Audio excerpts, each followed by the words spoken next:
my birthday being in October, Tobago Carnival has things at a fever pitch in the island.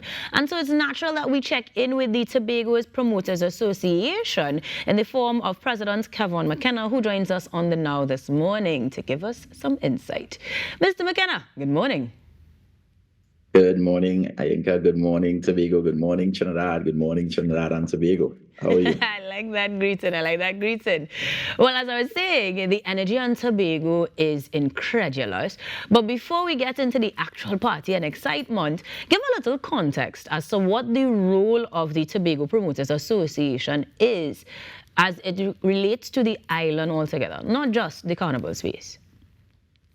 Well, the Promoters Association was formed in the year of the inaugural Carnival, and the role and function was really to find one body that can help build and maintain some sort of quality control and a place for the promoters to speak and to also lobby for the best interests of the events, as well as to work along with other stakeholders, the MAS, the PAN, the TUCO, and of course the THA, and in some cases the police and the fire. So we operate as that body that does all the heavy lifting.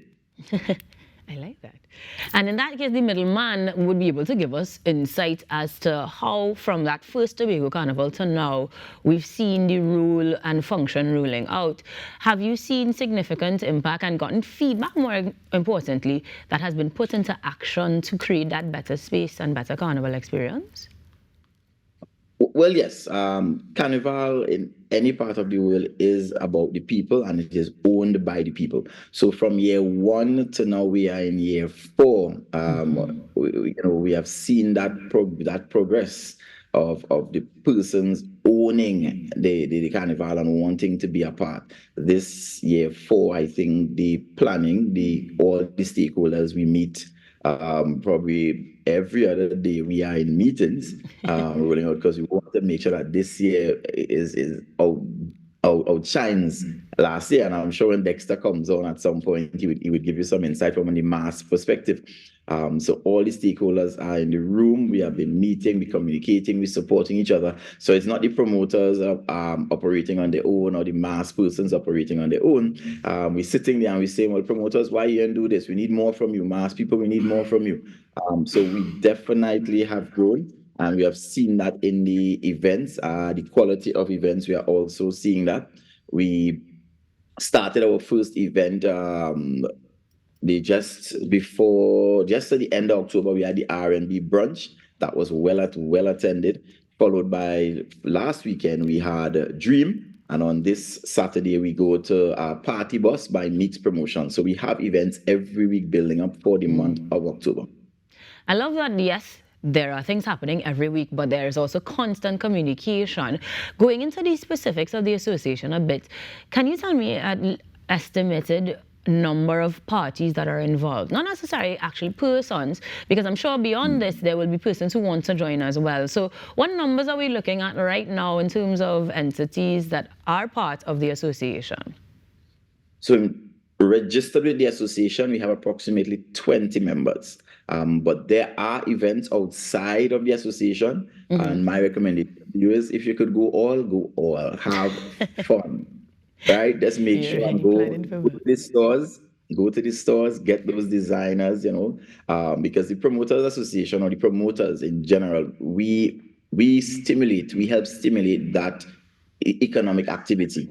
We want to make sure Miss Ayinka is stepping out and she's coming to the party. She has to go to the makeup parties. She has to go to the gym. She has to buy the clothes, the car rental, and most importantly, you have to bring your crew and take good pictures. Get them thing. So it sounds then that we're well beyond the realm of event promotion, but the fringe businesses that are impacted by the influx of patrons as well. That means that these are also persons who are part of the association, or are we talking about just maintaining relationships with them beyond the association itself?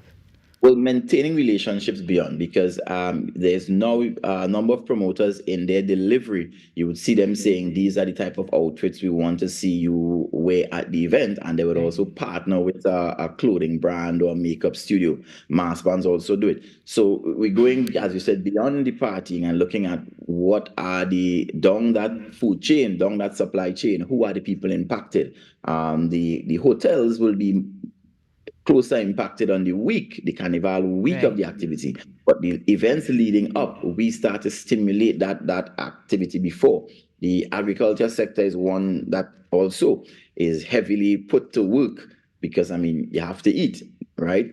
When a party has 500 to 3,000 in it and they're buying food, we have to get the agriculture persons have to provide the fish, the chicken, whatever the case may be. So we also look at we don't want people to look at the carnival as just fetting. We're looking at the economic activity and the job employment, the job creation that comes with it.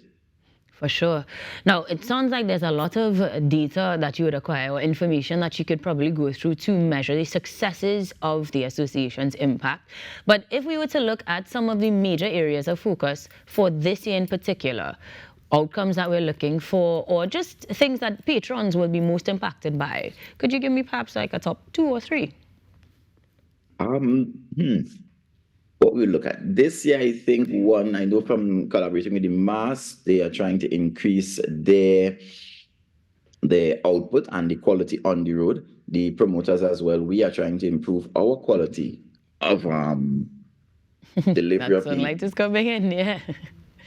yes, it's getting up. All right. So we are working on that aspect. Okay.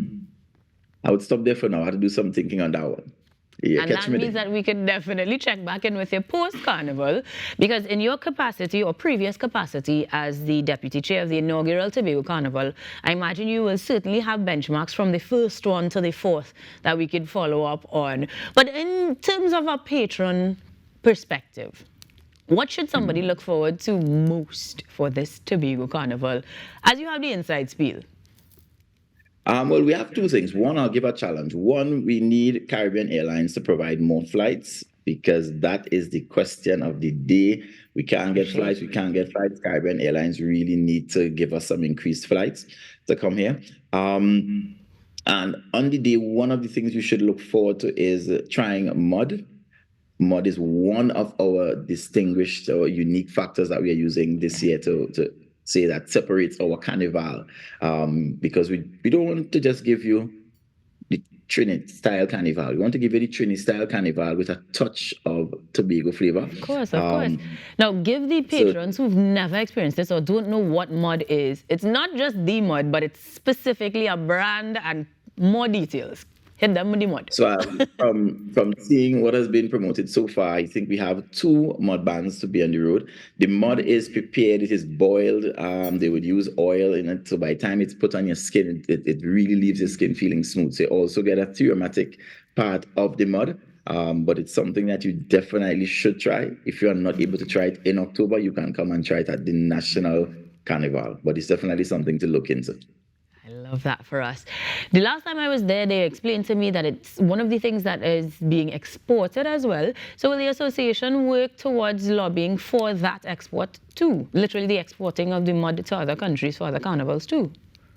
Well, no. The mud was already Mr. Selassie Dwayne Trim. They were well advanced in exporting that mud. I think they did exportation to Monster at Carnival at a point in time. I think New York at a point in time. But he's somebody you all should really get on to do some interviews. But we are in support of mud as part of the Carnival.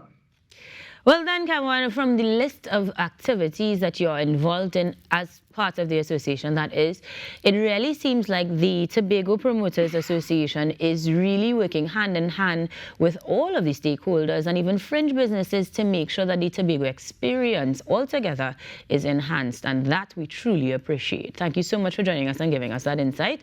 How can we connect with you guys, though, to do those follow-ups or beyond the season, check in with the association? Well, we have your official Fed calendar on our Tobago Promoters page on Instagram. So feel free to check us there and you'll keep up to date. Each week we'll be promoting all the videos from the relevant events and all the details. Follow us on Tobago Promoters Association on the Instagram. Fantastic stuff. In that case, let me let you get back to it. Enjoy your day and thank you very much for joining us here on The Now. All right then. Have a good one. Kevon McKenna, the president of the Tobago Promoters Association, telling us how they are making sure that the Tobago experience is even more enhanced. And we will give you even more to enhance that Tobago Thursday episode of the Now Morning Show after these messages. Stick around.